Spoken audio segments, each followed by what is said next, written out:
ಚಿನ್ನಸ್ವಾಮಿ ಸ್ಟೇಡಿಯಂನ ಕಾಲ್ತುಳಿತಕ್ಕೆ ಮಂಡ್ಯದ ಪೂರ್ಣಚಂದ್ರ ಸಾವು. ಮಗನನ್ನ ನೆನೆದು ಸಮಾಧಿಯ ಬಳಿ ಕೂತಿದ್ದಾರೆ ಪೂರ್ಣಚಂದ್ರ ತಂದೆ. ಈ ಘಟನೆ ನಡೆದು 3 ದಿನ ಆಗಿದೆ.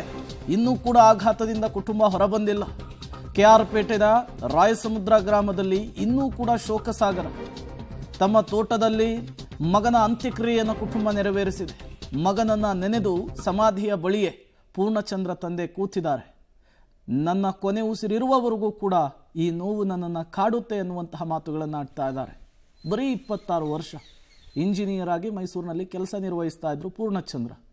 ಈ ಘಟನೆ ನಡೆಯುವ ಹಿಂದಿನ ದಿನ ಹೋಗಿ ಕನ್ಯಾ ನೋಡ್ಕೊಂಡ್ ಬಂದಿದ್ರು.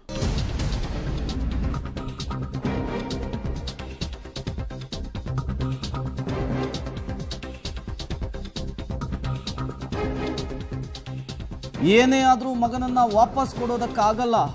ಪುತ್ರ ಶೋಕ ನಿರಂತರಂ ಅನ್ನುವಂತಹ ಮಾತನಾಡಿದ್ದಾರೆ. ನನ್ನ ಮಗನ ಸಾವಿನ ಕೊರಗು ನನಗೆ ಕೊನೆಯವರೆಗೂ ಕೂಡ ಕಾಡುತ್ತೆ. ಮಗನ ನೆನಪಿನಲ್ಲಿ ನಾನು ಕಾಲವನ್ನು ಕಳೀತೇನೆ. ಏನೇ ಕೊಟ್ಟರೂ ಕೂಡ ನಮ್ಮ ಶೋಕವನ್ನು ಕಳೆದುಕೊಳ್ಳುವುದಕ್ಕಾಗಲ್ಲ. ಈ ಕಷ್ಟ, ಈ ನೋವು, ಈ ಸಂಕಟ ಯಾವ ಶತ್ರುಗೂ ಬರೋದು ಬೇಡ ಅಂಥೇಳಿ ಪೂರ್ಣಚಂದ್ರ ತಂದೆ ಮಗನನ್ನ ನೆನೆದು ಮಾತನಾಡಿದ್ದಾರೆ. ಏನೇ ಹೋದರೂ ಹೋಗಿರೋದು ನಮ್ಮ ಮಗನ ತಂದು ಕೊಡೋಕ್ಕಾಗತ್ತಿಲ್ಲ. ನನ್ನ ಮಗ ಹೋಗಿರೋದು ಭಾಳ ಆಘಾತ ಆಗುತ್ತೆ ಸರ್. ಮಗನ ಅವನ ನೆನಪಲ್ಲೇ ನಾನು ಕಾಲ ಕಳೆಯೋ ರೀತಿ ಆಗೋಗಿದೆ. ಅವನು ತಂದು ಕೊಡೋಕ್ಕಾಗೋದಿಲ್ಲ ಸರ್. ಆಧಾರ ಸ್ತಂಭ ಸರ್ ಅವನು ಆಗಿದೆ ಅವನು ನನಗೆ. ಈಗ ನಾವು ಅದೇ ಚಿಂತೆಯಲ್ಲಿ ಈಗ ಇದು ಮಾಡ್ತಾಯಿದ್ದೀವಿ. ನಾವು ಏನೂ ಮಾಡೋಕ್ಕಾಗಲ್ಲ. ನಮ್ಗೆ ಆಧಾರವಾಗಿದ್ದು ಈಗ ನಾನು ಎದ್ದು ಏನೂ ಕೆಲಸ ಮಾಡೋಕ್ಕೆ ಆಯ್ತಾಯಿಲ್ಲ. ನಮಗೆ ಅವನು ಹೋದಾಗಿಲ್ಲ ಏನೂ ಮಾಡೋಕ್ಕಾಯ್ತಾಯಿಲ್ಲ. ಇದು ಶಾಶ್ವತ ಸರ್. ಪುತ್ರ ಶೋಕಂ ನಿರಂತರ ಅಂತ ಶಾಶ್ವತ ಉಳ್ಕೊಬಿಡ್ತು ಸರ್.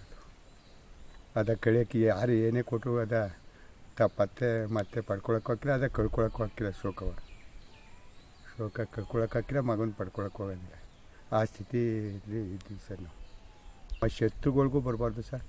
ನಮ್ಮ ಯಾರೇ ಯಾವ ಮನುಷ್ಯರಿಗೆ ಬರಬಾರ್ದು ಇಂಥ ಕಷ್ಟ ಅನ್ನಿಸ್ತದೆ ಸರ್ ನನಗೆ ಅನ್ನಿಸ್ತಾ ಅದು. ಈಗ ಒಂದು ಸಂಭ್ರಮಾಚರಣೆ, ಒಂದು ಎಡವಟ್ಟು, ಯಾರದ್ದೋ ತಪ್ಪು 11 ಕುಟುಂಬಗಳನ್ನು ಛಿದ್ರ ಮಾಡಿಬಿಟ್ಟಿದೆ.